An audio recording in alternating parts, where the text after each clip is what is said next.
जो कुछ इरफान जुनेजो के साथ हो रहा था, बिल्कुल कुछ उसी तरह के मसाइल मेरे साथ भी थे।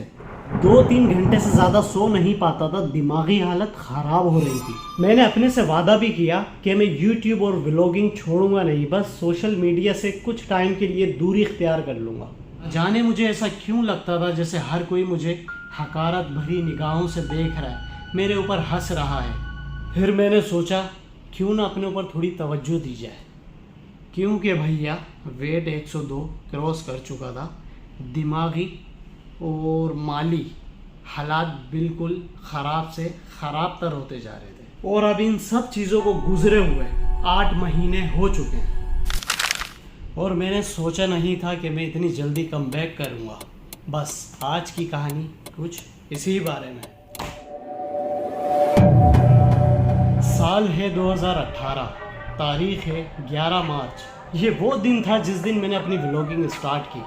वीडियोग्राफी और व्लॉगिंग के बारे में मुझे कुछ भी नहीं पता, कुछ भी नहीं।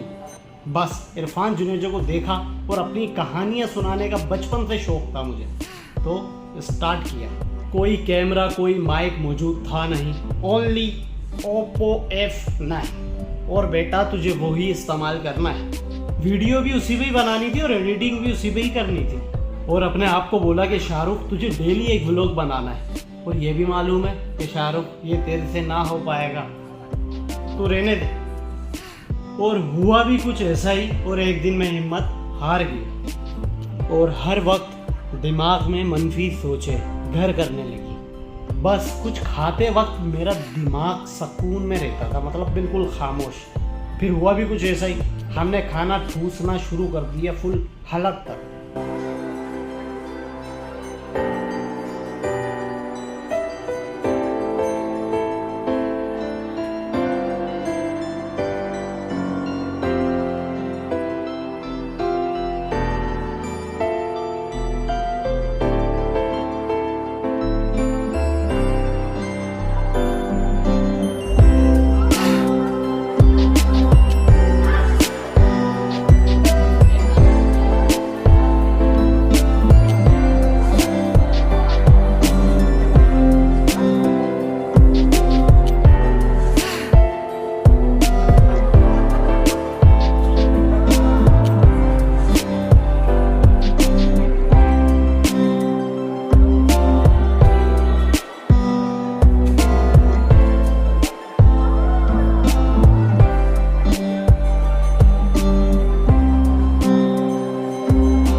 और इस वजह से मेरा वेट 25 किलो तक बढ़ गया, जो 102 को क्रॉस करने वाला था भाई। जिस्मानी दिमागी टेंशन के अलावा भाई मावे छालियाँ खाने की वजह से दांत भी ख़राब होते जा रहे थे। मतलब भैया कुल टोटल बात ये है कि दुनिया के सारे मसले मुझे लगता था मेरे साथ ही हो रहे, पर बात ये है ना, इस दुनिया में कितना गम है, मेरा गम कितना कम है। अच्छा, तो दांत खराब हो रहे थे, तो इस वजह से ऐसे वाली जो सेल्फीज होती है वो लेना भी बंद। बस भैया कुछ इसी तरह का लाइफ स्टाइल चल रहा था। खाना खाना, तंबाकू वाली छालियाँ खाना, दिन भर मोबाइल चलाना, और उसके बाद 2 से 3 घंटे की नींद लेना, और ज़्यादा से ज़्यादा 5 घंटे की, क्योंकि उसके अलावा तो नींद उड़ सी गई थी। फिर एक दिन शीशे के सामने खड़ा हो गया, अपनी हालत पे मैं बहुत रोया,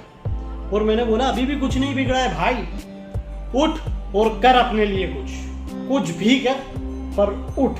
पहले उठेगा तो कुछ करेगा, अगर ऐसे ही पड़ा रहेगा तो कुछ नहीं होने वाला। फिर मैंने मोबाइल उठाया और व्हाट्सएप, फेसबुक, इंस्टाग्राम और भी बहुत सारी चीज़ें, उन सबको डिलीट मारा और मैं निकल गया अपने कुछ पुराने दोस्तों से मुलाकात करने। भैया कुछ दिन तो ऐसे ही चलता रहा। फिर हम दो दोस्तों ने एक बिजनेस स्टार्ट करने का सोचा और कुछ आइडियाज़ एक दूसरे के साथ और अपने घर वालों के साथ शेयर किए।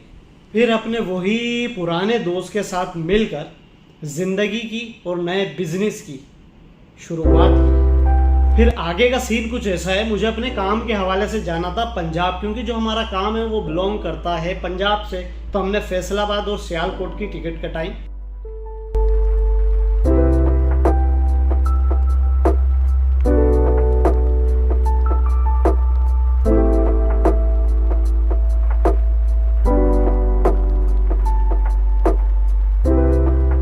उसके बाद हम निकले फैसलाबाद के लिए, पर फैसलाबाद से पहले हम चले गए सियालकोट गुन्ना किला।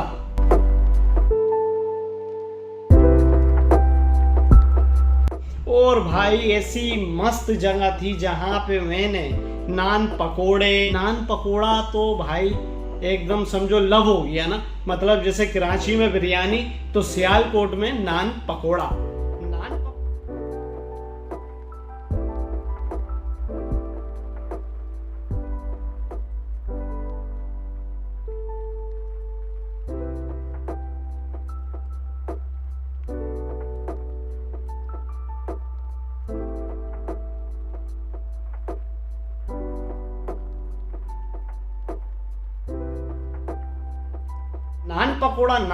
नान पकोड़े खा खा के अपने को मोशन लग गए बाबा। नान पकोड़े खा खा के जब हालत बुरी हो गई तो हमने सोचा क्यों ना भाई बिरयानी को तलाश किया जाए। फिर हमने बिरयानी की तलाश जारी रखी और हमें एक दिन अच्छी बिरयानी वाला मिल गया।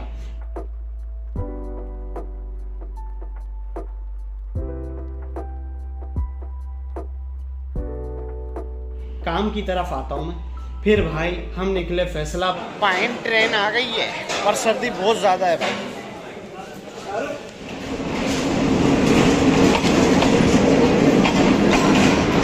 फैसलाबाद में हमने अपने सारे मामलात निपटाए और जैसे ही काम ख़त्म किया हम सीधा आए कराची।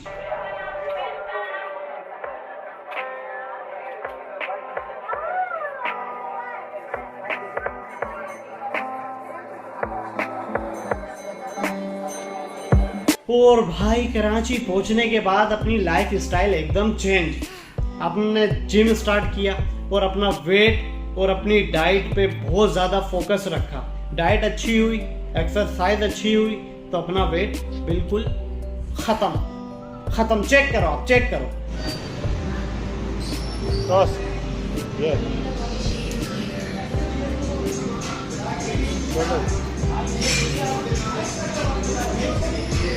और भैया पंजाब से वापस आने के बाद एक चीज बहुत अच्छी हुई, एक नहीं हजारों चीजें। एक चीज तो ऐसी मैंने बोल दिया भाई, टाइम से सोते हैं, टाइम से उठते हैं, टाइम से खाते हैं, टाइम से वॉशरूम जाते हैं। और भाई पहले हम फजर के बाद सोते थे, अब हम फजर के लिए उठते हैं भाई। 5 टाइम की नमाज भी शुरू कर दी। सुबहान अल्लाह। बाकी भाई अभी जिम शिम छोड़ा हुआ है क्योंकि रमजान है, अभी दबा के खा रहे हैं, अभी साइज गेन कर रहे हैं। अभी रमजान के बाद दोबारा ये स्मार्ट और ये डोले शोले, ठीक है ना बाबा। अभी जाने का कहीं नहीं है। ये पूरी स्टोरी सुनाने का मकसद बताऊं क्या था कि अब मैं आपके सामने हूं। अब मैं डेली व्लॉग बनाऊं नहीं बनाऊं, पर हफ्ते के अंदर 3 व्लॉग लाजमी फेंकूंगा भाई। ऐसे फेंकूंगा जैसे अभी फेंकी है नहीं। अभी मैंने बहुत सच बोला है भाई, कुछ झूठ नहीं बोला है भाई। तो भैया आपका और मेरा साथ आज फिलहाल यहीं तक था, क्योंकि मेरा बिजनेस पार्टनर आ चुका है और वो नीचे मेरा इंतजार कर रहा है। खुदा हाफिज, मिल वापिस। तुम जियो हजारों साल साल। आगे मुझे आता नहीं है, खैर मैंने झूठ नहीं बोला था भाई। रजा भाई आ चुके हैं और हम समझो अब जा चुके हैं।